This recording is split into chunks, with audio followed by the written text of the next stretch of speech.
Hello, grade 4th students. How are you? I'm your EVS teacher, Soni. Yesterday we have started this chapter. We have completed some portion of this chapter, like introduction.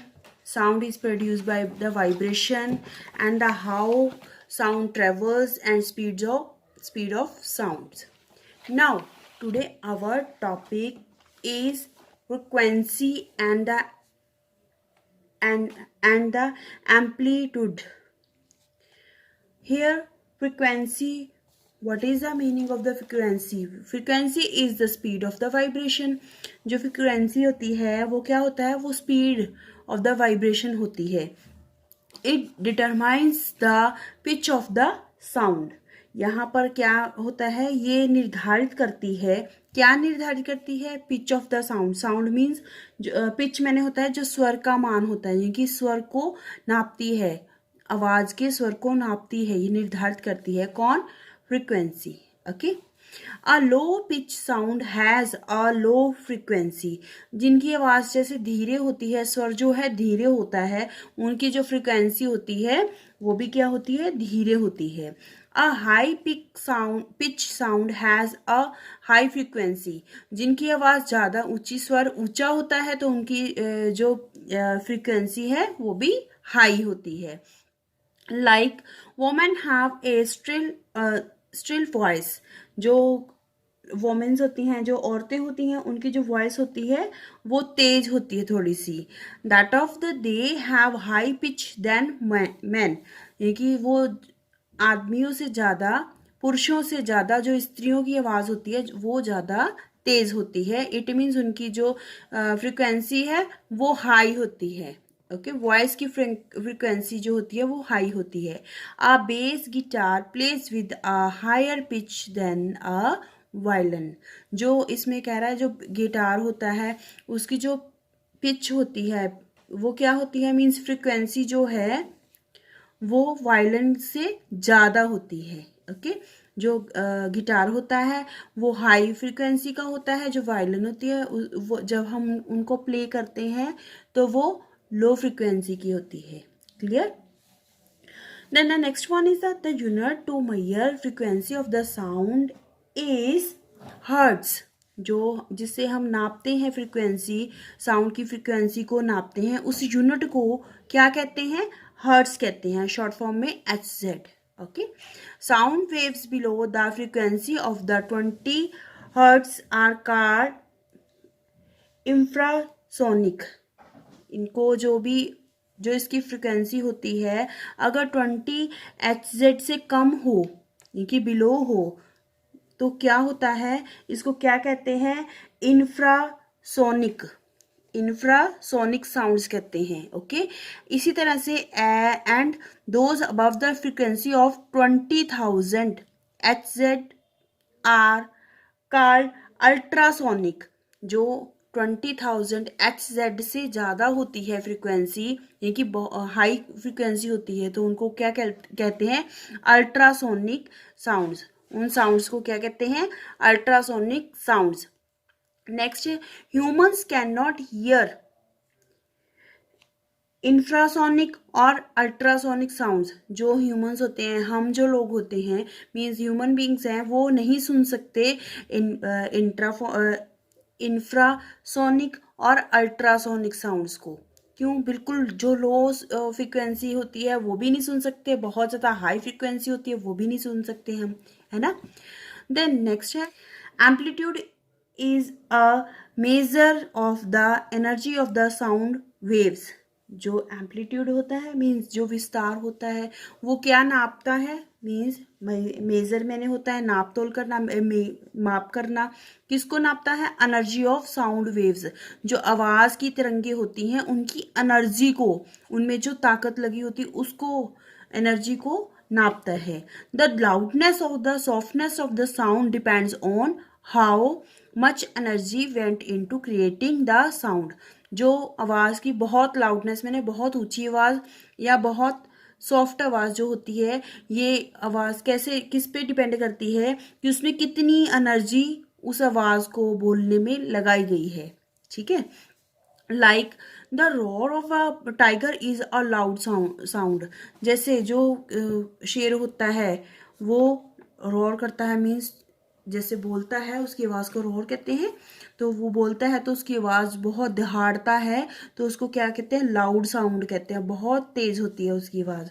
और इसको इसमें क्या आता है, high amplitude आता है। Clear, means high frequency होती है।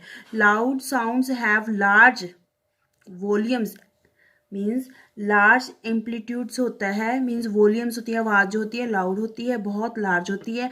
And carry out a lot of energy. जो भी आवाज़ लाउड होगी उसमें जो एनर्जी होती है, लॉट ऑफ एनर्जी लगती है। क्लियर। इसी वजह से अगर हम ऑपोजिट इसका देखते हैं, look at the picture, look at the picture along side, like this one, like this one. A doctor, this one, a doctor and a nurse are speaking softly. जो नर्स और जो डॉक्टर है और nurse जो है वो धीरे बोलते हैं, सॉफ्टली बोलते हैं। तो उनकी जो एम्पलीट्यूड है, मीन्स वॉल्यूम है साउंड की, वो क्या होगी, लो होगी, बहुत धीरे होगी। उसमें जो एनर्जी लगती है वो क्या होगी, कम लगी होगी, less energy they went into creating the sound. Clear. Next, here next topic is the soft sounds have small amplitude, means volumes.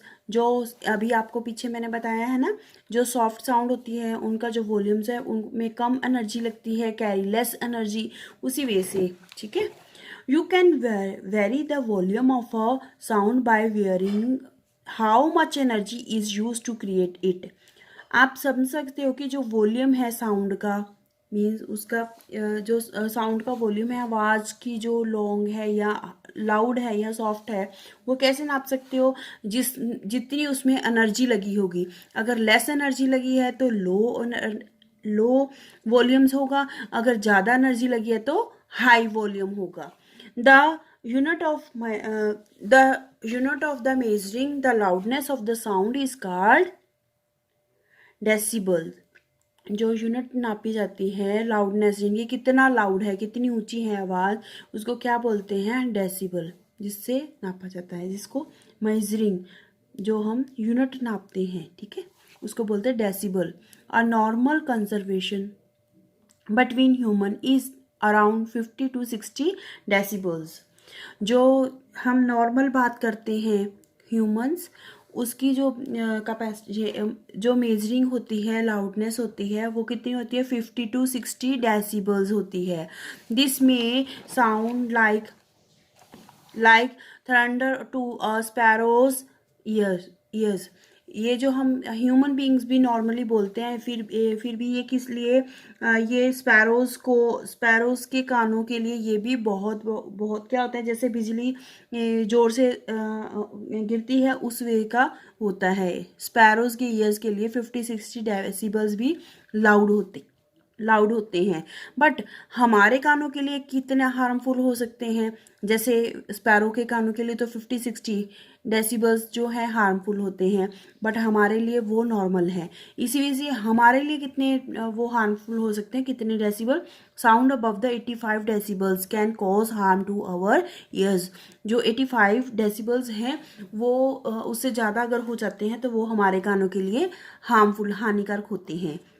Any sound that is unbearable and the cause is discomfortable is known as a noise। देखिए यहाँ पर internal question बन रहा है, what is noise, then we can say जो भी आवाज़ हम सहन नहीं कर सकते या हमें अनकंफर्टेबल फील करवाती है, यानी कि उसको हम क्या कहते हैं, नॉइज कहते हैं। Clear. Continuously honking of the horns in the traffic, people screeching, dogs barking, and the loud industrial sounds are some sounds that cause noise pollution। देखिए here internal question is the which sounds create noise pollution, then you can give the answer। लगातार जो honking होती है, horns लगातार traffic में, जैसे इस वजह से कंटिन्यू इसकी साउंड आती है हॉर्न्स की, ठीक है। और पीपल स्क्रेचिंग, स्क्रेचिंग मैंने होता है रोना, जो पीपल जोर से, जो लोग जोर से रोते हैं उनकी आवाज़ें। डॉग्स बार्किंग, डॉग्स के बार्क करने की, उनकी जो बार्किंग की आवाज़ होती है वो भी बहुत लाउड होती है।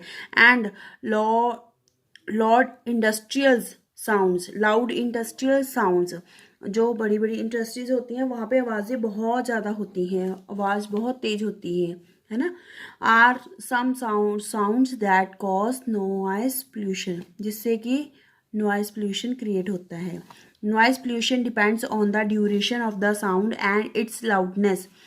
जो नॉइस पोल्यूशन है वो किस पे डिपेंड करता है कि ये नॉइस पोल्यूशन है किसी की आवाज़ की ड्यूरेशन के लिए, मीन्स कोई कॉन्टिन्यू बहुत देर से कॉन्टिन्यू आवाज़ चल रही है उससे भी नॉइस पोल्यूशन हो सकता है, या वो कितनी ज़्यादा लाउड है, मीन्स वो कितनी ज़्यादा तेज है, उससे भी लाउड पोल्यूशन हो सकता है।